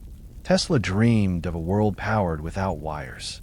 Yet his greatest triumph lies in the wires themselves, carrying alternating current across continents, powering lives he never met in cities he never saw. He died believing the world had passed him by. In truth, the world was still catching up. The life of Nikola Tesla forces an uncomfortable question. What does society do with people who see too far ahead? Tesla was not destroyed by failure of intelligence or effort. He was undone by a mismatch between vision and the systems meant to support it. Tesla believed ideas should serve humanity before profit. That belief shaped every major decision he made and cost him dearly. While others patented aggressively, built corporations, and protected revenue streams, Tesla loosened his grip. He gave away rights, ignored contracts, and trusted that usefulness would eventually translate into support. History shows it rarely does. His story reveals a harsh truth. Progress is often built by people who are not rewarded by it. The world prefers refinements over revolutions, predictable returns over uncertain leaps. Tesla offered leaps. Investors wanted ladders. Yet, it would be wrong to frame his life as tragedy alone. Tesla lived exactly as he chose. He rejected compromise, routine, and convention, not because he failed to understand them, but because he refused to submit to them. He traded comfort for clarity, stability for possibility, applause for conviction. Tesla also reminds us that innovation does not move in straight lines. Ideas can arrive decades before tools exist to support them. Being right too early can look exactly like being wrong. Tesla's wireless dreams dismissed in his lifetime are still unfolding today, not in the form he imagined, but in spirit. His loneliness, often emphasized, was not simply imposed by the world. It was partly chosen. Tesla prioritized ideas over relationships, systems over society, the future over the present. This choice gave him extraordinary focus and extraordinary isolation.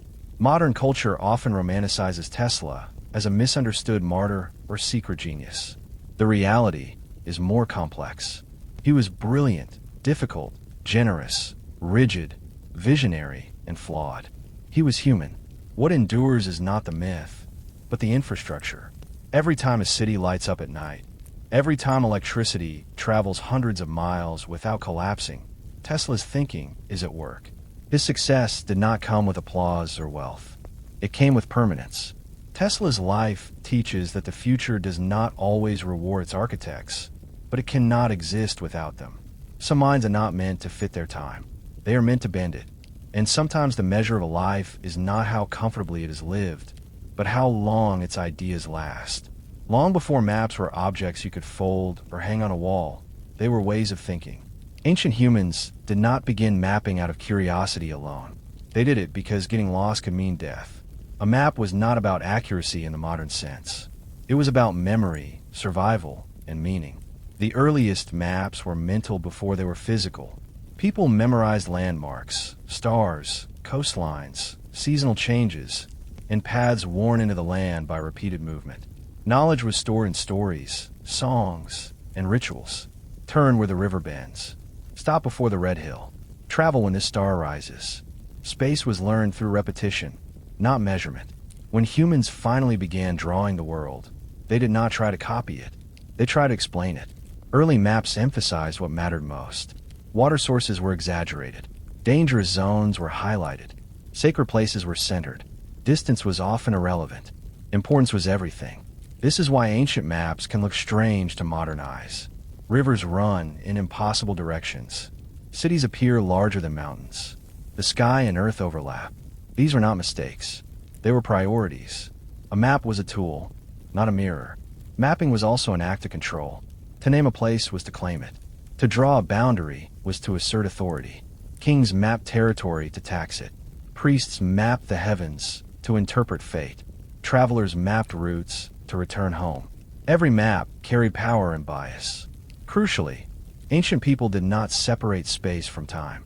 A place was different depending on season, weather, or ritual calendar. A road that existed in summer vanished in winter. A river crossing safe one month became deadly the next. Maps were dynamic, even when carved in stone or clay. The heavens were mapped alongside the earth. Stars were roads. Constellations were calendars. The sky told people when to plant, travel, fight, or pray. To map the world was also to map time itself. Unlike modern maps, ancient ones were rarely meant for strangers. They assumed shared knowledge. You were expected to already understand the land. The maps simply reminded you of relationships between places, people, gods, and cycles. At its core, mapping was an act of imagination grounded in experience.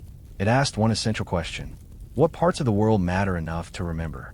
Before grids, before north arrows, before scale, maps were stories told visually. They did not aim to show the world as it was everywhere. They aimed to show it as it mattered to those who lived within it. The earliest surviving physical maps come from Mesopotamia, and they tell us something important right away. Mapping began in cities, not wilderness. When humans settled permanently, space became something to organize, divide, tax, and defend. The map was born alongside bureaucracy. Mesopotamian maps were not drawn on paper. They were pressed into clay tablets, using the same ununiform script used for laws, accounts, and prayers. This already tells us how maps were understood.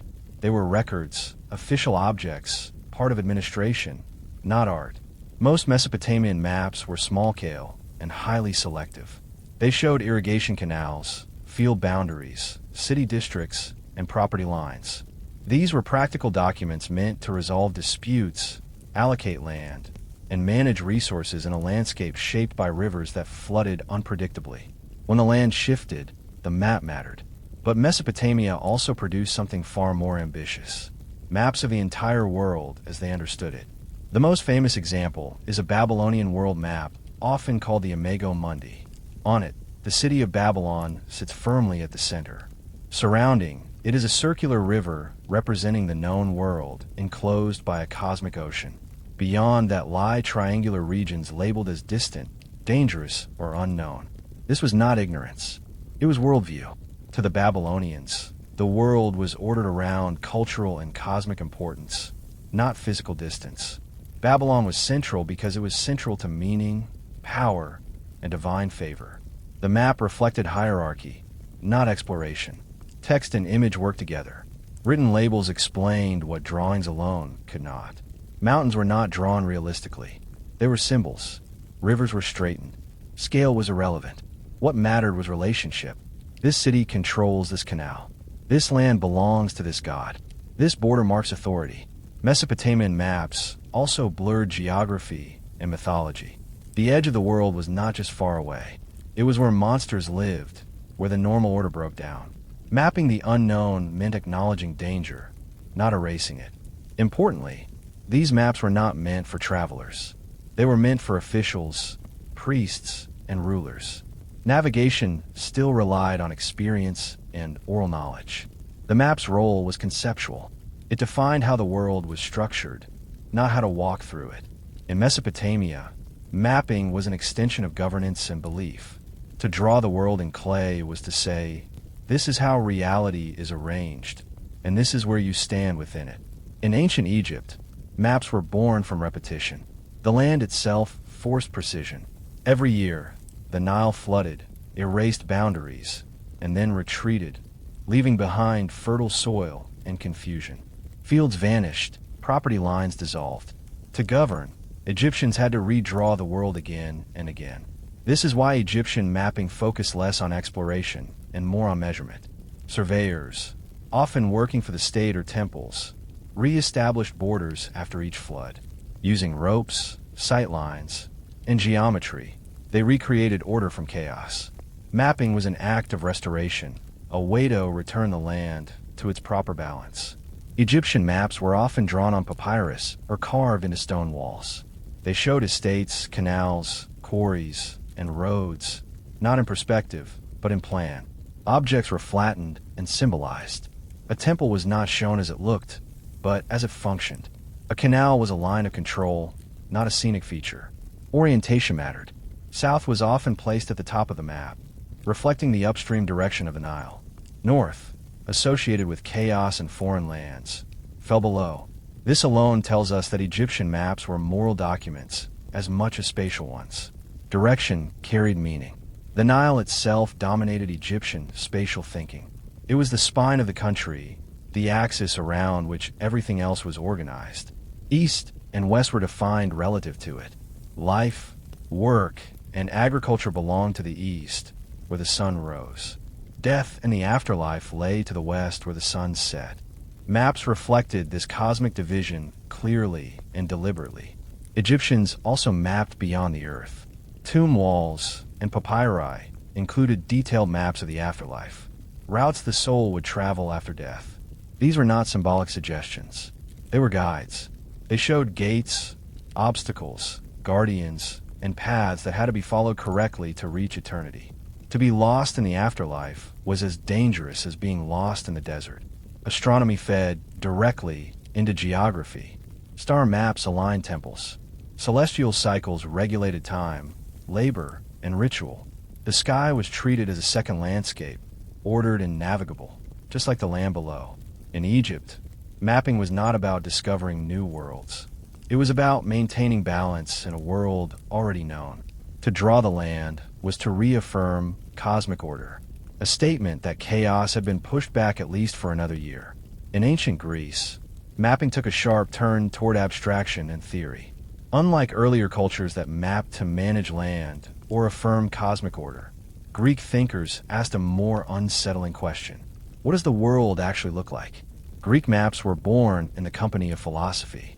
Thinkers debated not just where things were, but why they were there and whether the earth itself had a shape that could be understood through reason alone. This was a radical shift. Space was no longer only experienced or inherited. It could be calculated. Early Greek maps were still rough, often placing the Mediterranean at the center and stretching unknown regions into vague edges. But the mindset behind them was new. Distance mattered. Direction mattered. Proportion mattered. A map was no longer just symbolic. It was an argument. One of the most important breakthroughs came from the idea that the Earth was spherical. This was not universally accepted at first, but it reshaped everything. If the world was round, then space could be measured systematically. Latitude and longitude were no longer fantasies. They were necessities. Greek scholars began combining travel reports, astronomical observation, and mathematics. By tracking the angle of the sun in different cities, they estimated distances across the globe. Coastlines were sketched based on sailors' accounts. Wind were classified. Climate zones were theorized. Mapping the world also meant mapping humanity's place within it. Greeks divided the earth into regions based on temperature and habitability. Some areas were thought too hot or too cold for civilization. These assumptions shaped how Greeks viewed foreign peoples, not as equals living elsewhere, but as products of their environment. Importantly, Greek maps were rarely used for navigation. Sailors still relied on experience, stars, and memory. The Greek map was primarily intellectual. It existed to explain the world, not to traverse it. This is why Greek maps often feel incomplete. Entire continents are missing or distorted. But within these limitations lies their achievement. They treated the world as something that could be known without seeing every part of it. Reason could fill gaps where experience failed. Greek mapping laid the foundation for later traditions. It introduced scale projection and the idea that geography could be a science rather than a collection of local truths. For the first time, a map was not just a guide through space. It was a theory about reality itself, drawn with lines, angles, and confidence that the universe followed rules humans could understand. If Greek maps were theories, Roman maps were tools. In the Roman Empire, mapping was stripped of philosophy and rebuilt for control. Rome did not need to know what the world looked like from above. It needed to know how fast an army could march through it. Roman mapping focused on movement, not shape. Roads mattered more than coastlines. Distances mattered more than proportions. A Roman map was less a picture of space and more a schedule laid flat. The most famous example is the tabular pudding, a long, narrow road map showing the empire stretched horizontally like a ribbon. Cities appear as dots. Roads run in straight lines. Seas are compressed. Mountains barely exist. To modernize, it looks absurd. To a Roman official, it was perfect. This map answered practical questions. How far is it from Rome to Alexandria? Where are the stopping points? How many days of travel? Where can horses be changed? Where are inns, garrisons, and supply depots? Geography became logistics. Roman surveyors were highly skilled.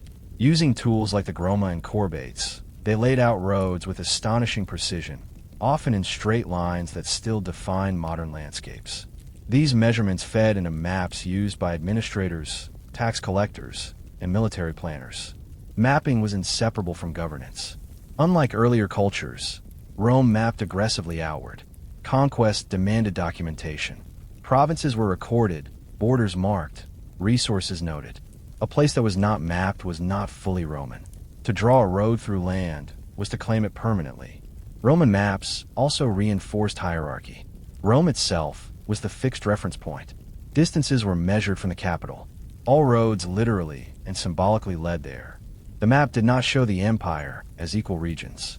It showed a system radiating from power. Interestingly, Romans showed little interest in mapping the unknown. Beyond the borders lay barbarians, chaos, and irrelevance. The map ended where control ended. Unlike Greek curiosity or Mesopotamian cosmology, Roman mapping was confident enough to ignore what it could not dominate. For travelers, these maps were rarely carried physically. Knowledge was transmitted orally, or through written itineraries listing towns and distances. The map existed behind the scenes, shaping infrastructure rather than guiding individuals. Roman mapping turned space into an extension of authority. Roads became veins. Cities became nodes. Distance became predictable. Through maps, Rome did not just move through the world.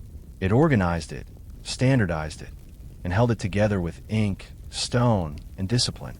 Across the vast Pacific, in cultures with no writing system and no paper maps, navigation reached a level of sophistication that still astonishes modern sailors.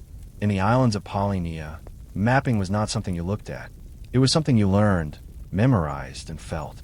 Polynesian navigators crossed thousands of miles of open ocean long before compasses or sextants. They did not rely on written charts aboard their canoes. Instead, they carried maps in their minds, built from stars, waves, winds, birds, and memory. The ocean itself was the map.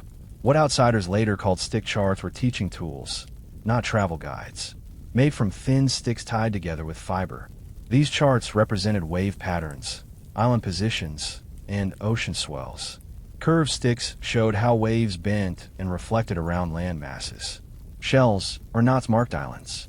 But these objects were never taken to sea. They were studied on land, then left behind. To a Polynesian navigator, the ocean was structured. Swells moved in predictable rhythms. Different wave systems intersected and created recognizable patterns. Islands disrupted these patterns in subtle ways that could be sensed through the motion of the canoe. Navigation was tactile. You felt where you were. Stars were equally important. The night sky was divided into paths with specific stars rising and setting in known directions. A journey was planned as a sequence of star bearings adjusted as the night progressed. When clouds obscured the sky, navigators turned to wind direction, cloud shapes, seabirds, and even the color of the water. This knowledge was sacred and restricted. Navigation was taught through long apprenticeships, often within families. Mistakes were fatal. There was no margin for error in the open ocean. Mapping, therefore, was not abstract. It was embodied skill. Time and space were inseparable. A route was not just a direction, but a duration. You knew where you were by how long you had been traveling under certain conditions. Memory replaced measurement. Experience replaced instruments. European explorers initially dismissed Polynesian navigation as primitive luck. Only later did researchers realize how systematic it was. Polynesians were not guessing. They were reading a complex dynamic map written into the natural world itself. These maps challenge modern assumptions. They show that accurate spatial understanding does not require paper, numbers, or scale. It requires attention, training, and deep integration with environment. In Polynesia, the map was not an object. It was a relationship between navigator and ocean, sky and canoe, past journeys and present motion. Space was not drawn. It was lived. While the Mediterranean world debated geometry and empire, ancient Asia developed mapping traditions shaped by administration, philosophy, and cosmic order. In both ancient China and ancient India, maps were less about exploration and more about harmony, aligning human space with moral and natural law. In China, mapping emerged from governance. As early states expanded, rulers needed to know where roads, rivers, farmlands, and borders lay. Maps were drawn on silk, bamboo, and wood, often accompanied by detailed written descriptions. Accuracy mattered, but not in isolation. A good map also reflected order. Rivers flowed properly. Mountains stood where they should. Space mirrored hierarchy. Chinese maps often used grid systems long before they appeared elsewhere. This allowed distances to be measured consistently and regions to be compared. But these grids were not neutral.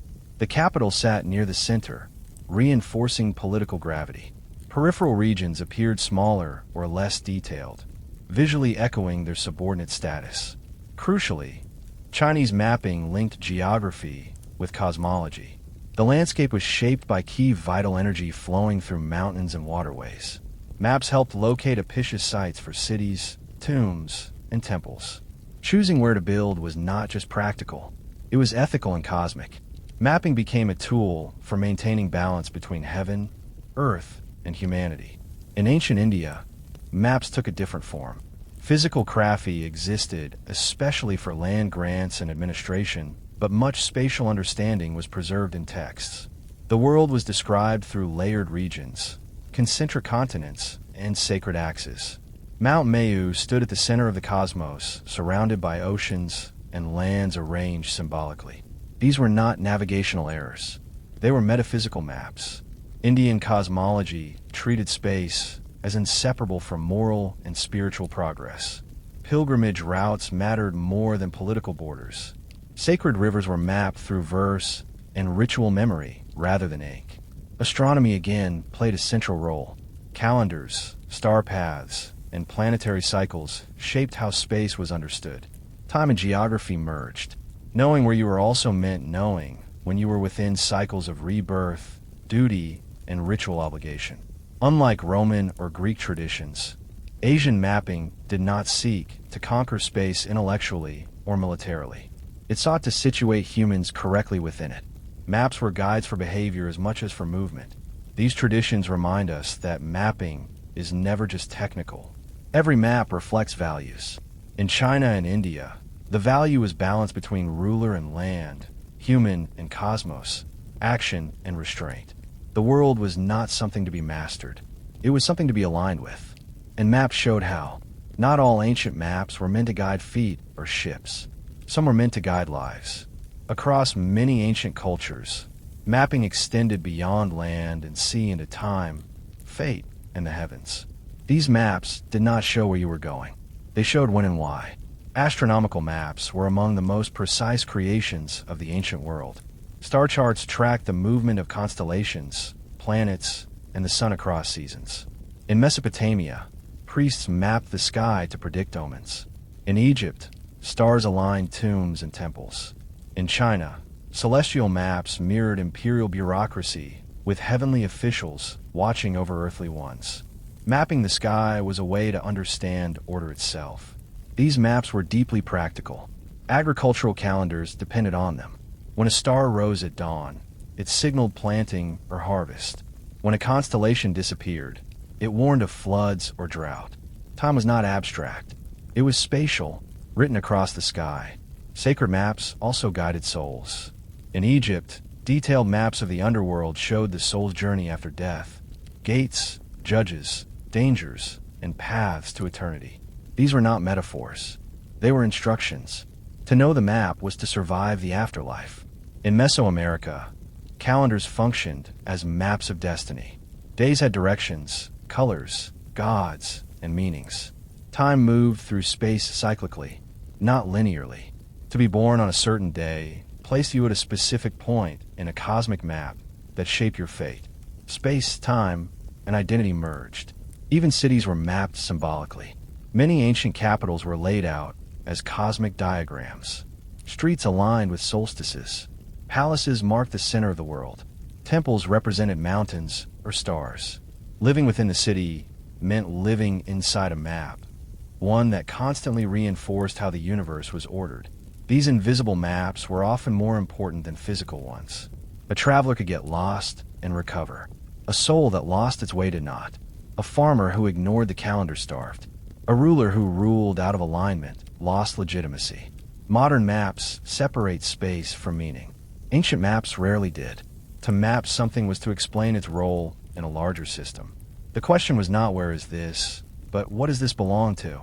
By mapping heaven, time, and fate, ancient people turned uncertainty into structure. They could not control floods, death, or the stars, but they could place them on a map and give them order. In doing so, they transformed the unknown into something navigable, not with feet, but with belief, ritual, and memory. When viewed together, ancient maps reveal far more than coastlines or routes. They reveal how humans think when faced with uncertainty. Mapping was never just about space. It was about meaning, control, memory, and survival. Every ancient culture mapped what it valued most. Mesopotamians mapped canals and cities because water and administration kept them alive. Egyptians mapped the Nile and the afterlife because order and eternity defined their world. Greeks mapped abstract space because they trusted reason. Romans mapped roads because movement sustained empire. Polynesians mapped waves and stars because the ocean demanded it. No map is neutral. Each one is a confession. Ancient maps also show that humans do not experience space evenly.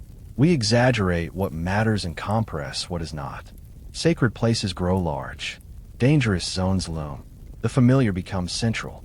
The unknown is pushed to the edge or filled with myth. This is not error. It is cognition. Modern maps aim for objectivity. But even today, choices remain. What gets named? What gets bordered? What is centered? Ancient maps make these choices visible. They do not hide perspective. They announce it. Mapping also reveals a deep human desire to turn experience into structure. To walk a path once as memory. To draw it as permanence. To teach it as culture. Maps allowed knowledge to survive individual lifetimes. To move across generations. To outlast those who first walked the land. Perhaps most importantly, ancient maps remind us that humans have always lived in multiple spaces at once.